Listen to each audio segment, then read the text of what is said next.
Hello everyone, and welcome back to our class in Artificial Intelligence and Machine Learning in Finance.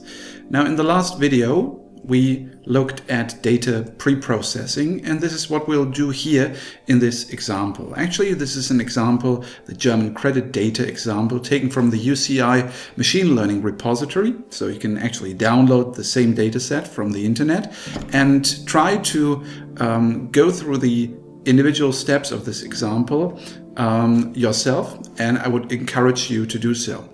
So we'll start by importing the data, and we'll read the data by using this read table command in R. Let me just highlight this here.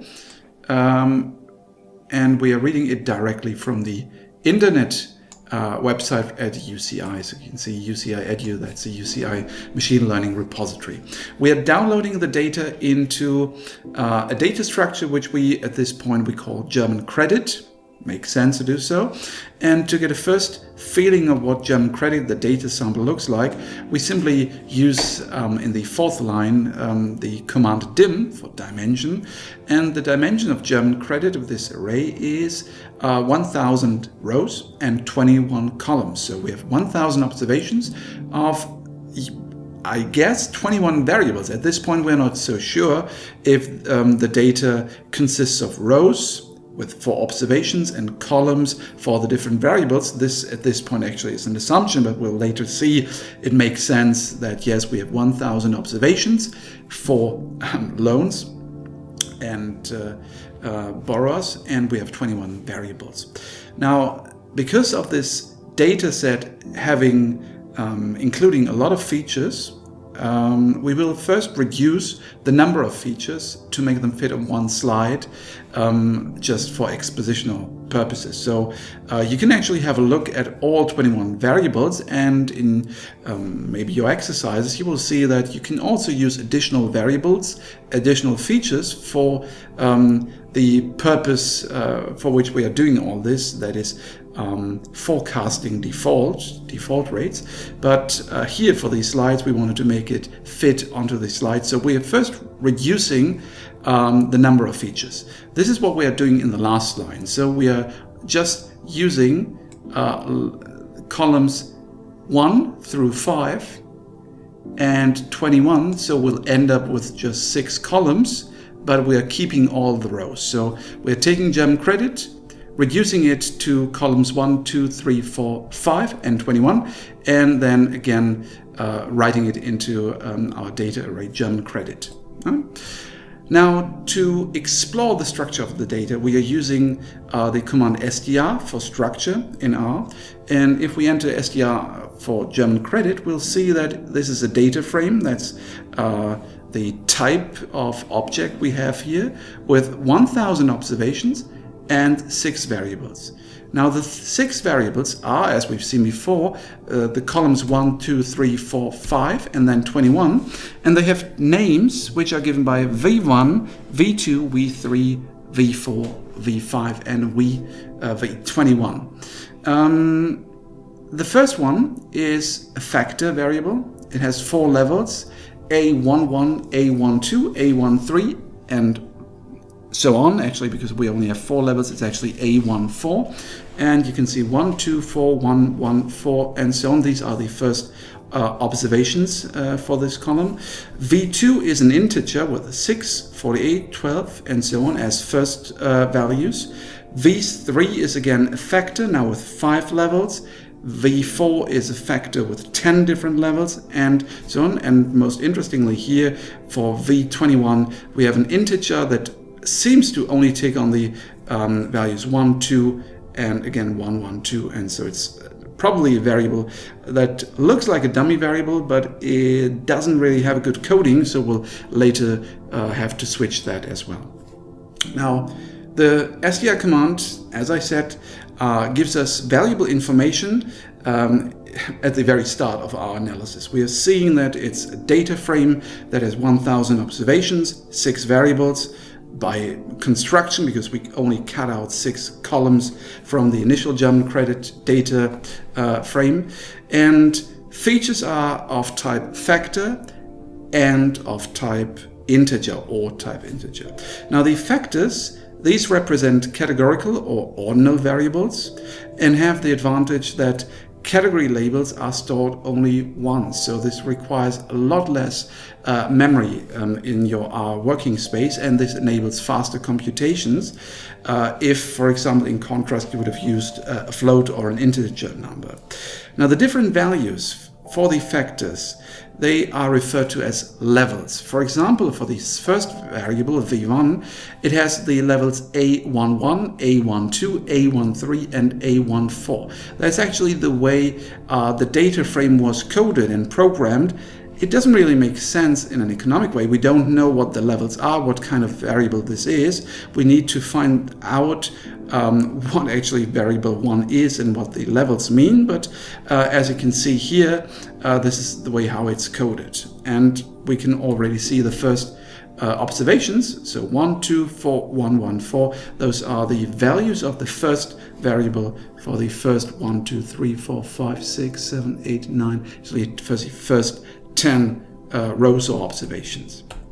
Now, the variable or feature, we're usually calling it features in machine learning, the variable names are not meaningful in an economic way, in an economic sense.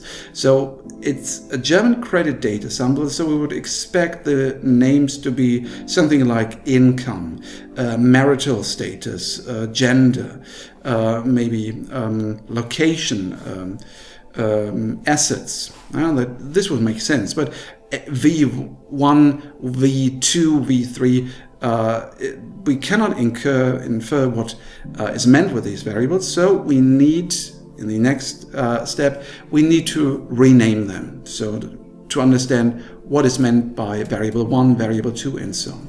And even if they were, one should always be skeptical about the provided labels. Could be that they are plain wrong. So again, check the data before starting your analysis and make sure that you know your data. So you can actually look at the description here.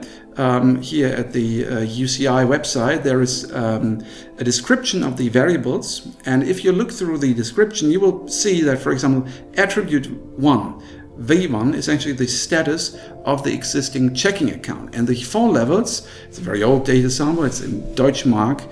You can see the 4 levels are actually coded as the first level, A11, is that the checking account is below 0. If it's between 0 and 200 Deutschmarks, it's level 2. Level 3 is above 200 Deutschmark or salary line for at least 1 year. And the 4th level is that this customer doesn't have a checking account. The second attribute is the duration in month.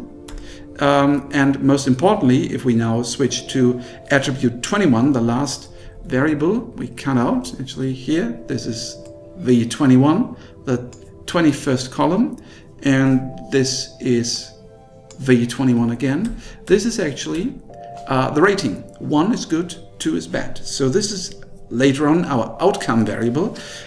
We have our borrowers and they have a good or a bad credit rating. And 1 or 2, it is actually more or less a dummy variable, but you should probably code it with 1s and 0s and not 1s and 2s. So we have to switch the coding here later on. Now, based on the documentation, we can now assign meaningful variable names. And furthermore, we can transform the data frame, data type in R, into what we call a tibble, which in R is a more modern type of a data frame. Now, R was developed a long time ago, some decades ago, and it has evolved over all this time. And some things that were once included in the original base, not package, in the base version of R nowadays is a little bit outdated and isn't as fast and convenient as it could be. So the same applies to data frame, which is in the R base delivery, and tibble. A tibble as a type of modern data frame has some advantages over the standard data frame, and you can see this is described in the tibble tidyverse. And for example, it has an enhanced print method. So we are changing it into a tibble. we first use the documentation to assign meaningful column names. So the call names command in R for German credit renames the column names, and we are using checking account status, duration, credit history, purpose, amount, and rating as the new column names instead of V1, V2, and so on. Now let's look at the tibble. We first have to load the library tibble, and then we rewrite German credit as a tibble.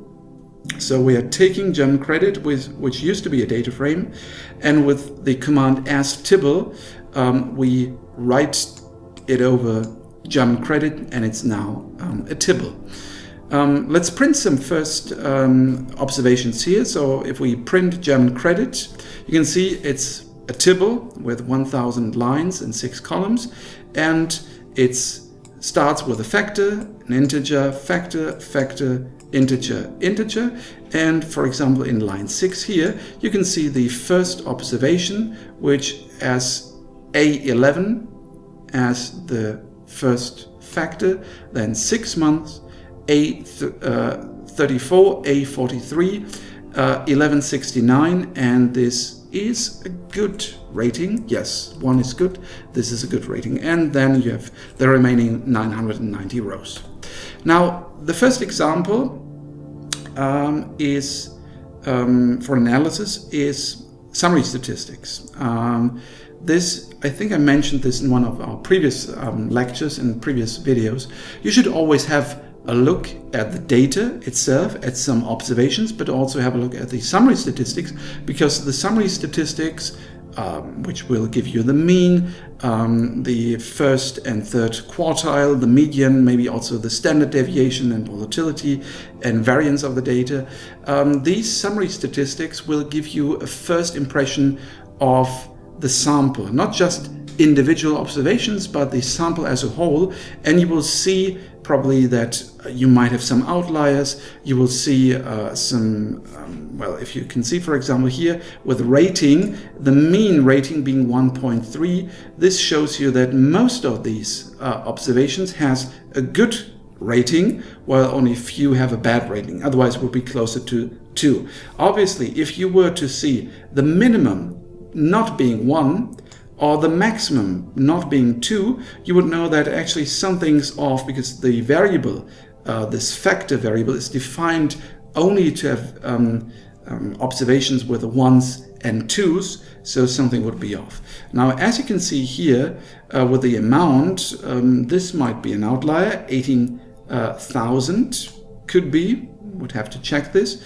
Credit rating, you can see the more or less the histogram for those 5 levels. Everything seems to be around 832. Duration is between 4 and 72 months. Seems to be okay. So use the summary statistics to check your data and see if something's off, if something doesn't make sense economically. Always a good starting point.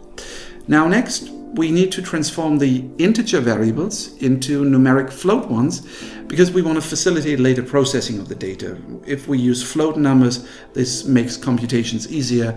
And for this and some further operations, we rely on the dplyr package. And here on this slide, you have some documentation from the website on which dplyr is provided.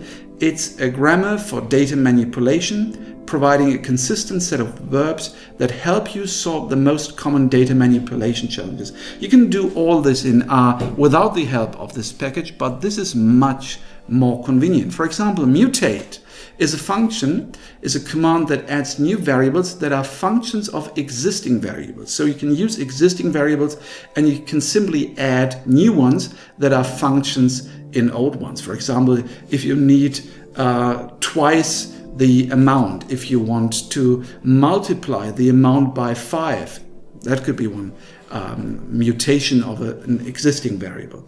Select picks variables based on their names. Filter picks cases based on their values. Summarize reduces multiple values down to a single summary, and arrange changes the ordering of the rows. So many actually convenient functions if you have to do data manipulation all over and over again, and this is why we're relying on this package here. It's also a part of the tidyverse, which is a collection of R packages that are specifically designed for data science and machine learning. And again, everything is based on the Tibble data structure as a modern version of the data frame. So we'll adjust the variable names, which were again still quite inconvenient. And we first transform the integer variables to numeric ones, to float numbers. And we use the DPLYR style notation with the pipe operator. So German credit is now German credit, and this is the pipe operator. And we mutate if is integer as numeric. So we are changing the integers to numerics. We transform rating into a factor. It's not yet, if you go back, it's still an integer. It's still an integer that has ones and twos. If we were to include 3, R wouldn't make a problem. It would still accept a 3, but the 3 wouldn't make sense. So in order for rating only to have the ones and twos as levels, we need to change this from integer to a factor. So German credit, pipe operator mutate rating equals a factor, and we say it's now rating. This is the original variable. We take the integer variable as input for the factor function, and we say, okay, we mutate and rating now as to be a factor based from the old rating variable, and the labels are now good and bad. So that's how we do this. And last but not least, we show the percentage of good, bad rated credit applications. So we do a table, German credit dollar rating, which is the rating column, divided by n row, the number of rows in German credit. This is 1000. But if we don't know this, then simply calculate the number of rows using the n row command. And as you can see, we have 70% good credits, good loans, and 30% bad loans. So on the next slides and in the next video, we will continue this data pre-processing and data manipulation analysis. Next, we'll concentrate on the ratio weight of evidence, but that's up to the next video. So thank you, and hopefully see you in the next video.